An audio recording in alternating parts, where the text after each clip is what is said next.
श्री राधा और श्री कृष्ण के परस्पर श्रृंगार, रास और जल विहार आदि का वर्णन श्री नारद जी कहते हैं, राजन, तदनंतर मनोहर श्याम सुंदर श्री हरि जल क्रीड़ा समाप्त करके समस्त गोपांगनाओं के साथ गोवर्धन पर्वत को गए। उस पर्वत की कंदरा में रत्नमयी भूमि पर रासेश्वरी श्री राधा के साथ साक्षात श्री हरि ने रास नृत्य किया। वहां पुष्पों से सुसज्जित रम्य सिंहासन पर दोनों प्रिय प्रियतम श्री राधा माधव विराजमान हुए। मानो किसी पर्वत पर विद्युत सुंदरी और श्याम घन एक साथ सुशोभित हो रही हों। वहां सब सखियों ने बड़ी प्रसन्नता के साथ स्वामी श्री राधा का श्रृंगार किया। चंदन, केसर, कस्तूरी आदि से तथा महावर, इत्र, अर्गजा और काजल तथा सुगंधित पुष्प रसों से कीर्ति कुमारी श्री राधा की विधि पूर्वक अर्चना करके साक्षात श्री यमुना ने उन्हें नुपुर धारण कराया। जहु नंदिनी गंगा ने मंजीर नामक दिव्य भूषण अर्पित किया। श्री रमा ने कटि प्रदेश में किंकड़ी चाल पहनाया। श्री मधु माधवी ने कंठ में हार अर्पित किया। विरजा ने कोटि चंद्रमाओं के समान उज्जवल एवं सुंदर चंद्रहार धारण कराया। ललता ने मणि मंडित कंजकी पहनाई। विशाखा ने कंठभूषण धारण कराया। चंद्रानना ने रत्नमयी मुद्रिकाएं अर्पित की। एकादशी की अधिष्ठात्री देवी ने श्री राधा को रत्न जटित 2 कंगन भेंट किए। शतचंद्र नाना सखी ने रत्नमय बाजूबंद, विजायठ, जोसन और झबिया आदि दिए।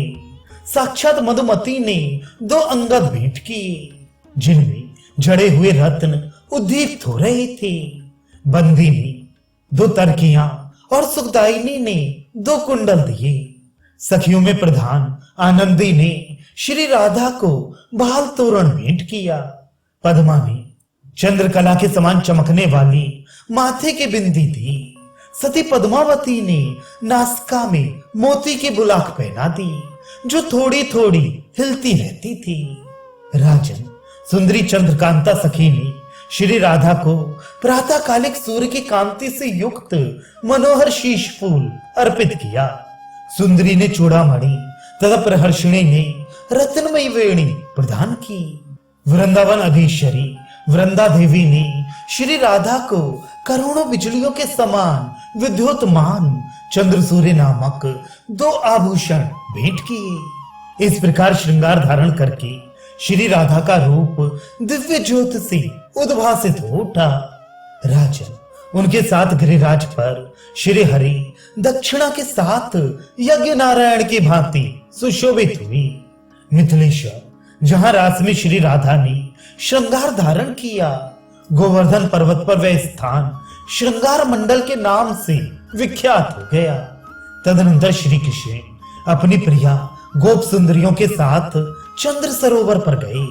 उसके जल में उन्होंने हथनियों के साथ गजराज की भांति विहार किया। वहां साक्षात चंद्रमा ने आकर स्वामी श्री राधा और श्याम सुंदर श्री हरि को 2 सुंदर चंद्रकांत मणियां तथा 2 सहस्त्रदल कमल भेंट किए। तत्पश्चात साक्षात श्री हरि कृष्ण वृंदावन की शोभा निहारते हुए लता वल्लरियों से व्याप्त बहुलावन में गए। वहां संपूर्ण सखी जनी को पसीनों से भीगा देख वंशीधर ने मेघ मल्लार नामक राग गाया। फिर तो वहां उसी समय बादल घिराए और जल की फुहारें बरसाने लगे।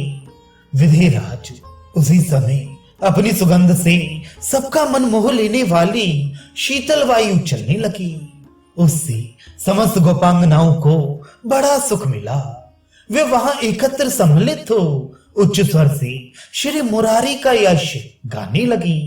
वहां से राधा वल्लभ श्री कृष्ण तालवन को गए। उस वन में विरजवधु टीम से घिरे हुए श्री हरि ने मंडलाकार रास नृत्य आरंभ किया। उस नृत्य में समस्त गोप सुंदरियां पसीना पसीना हो गईं और प्यास से व्याकुल हो उठी। उन सब ने हाथ जोड़कर रास मंडल में रासेश्वर से कहा। गोपियां बोली, देव, गंगा जी तो यहाँ से बहुत दूर हैं और हम लोगों को बड़े जोर से प्यास लगने लगी है।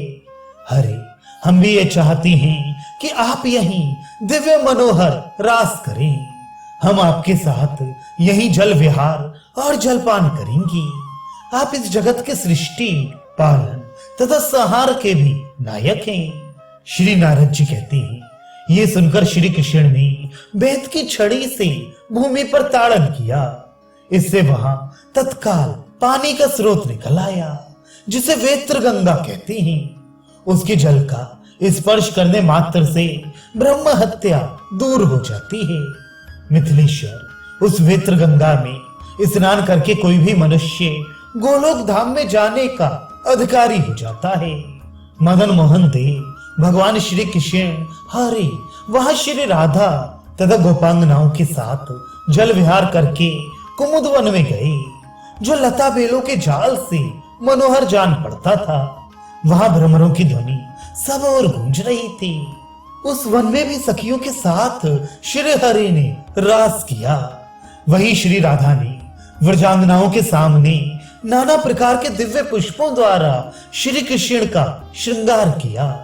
चंपा के फूलों से कटी प्रदेश को अलंकृत किया। सुनहरी जूही के पुष्पों द्वारा निर्मित बाजूबंद धारण कराया। सहस्त्र दल कमल की कर्णिकाओं को कुंडल का रूप देकर उससे कानों की शोभा बढ़ाई गई। मोहिनी, मालिनी, कुंद और केतकी के फूलों से निर्मित हार श्री कृष्ण ने धारण किया। कदम्ब के फूलों से शोभायमान किरीट और कड़े धारण करके श्री हरि के श्री अंग और भी उद्भासित हो उठे थे। मंदार पुष्पों का दुपट्टा और कमल के फूलों की छड़ी धारण की प्रभु श्याम सुंदर बड़ी शोभा पाती थी। तुलसी मंजरी से युक्त वनमाला उन्हें विभूषित कर रही थी। राजन, अपनी प्रियतमा के द्वारा इस प्रकार श्रृंगार धारण कराए जाने पर श्री कृष्ण उस कुमुद वन में हर्षोत्फुल्ल मूर्तिमान वसंत की भांति शोभा पाने लगे। मृदंग, वीणा, वंशी, मुरचंग, झांझ और करताल आदि वाद्यों के साथ गोपियां ताली बजाती हुई मनोहर गीत गाने लगी।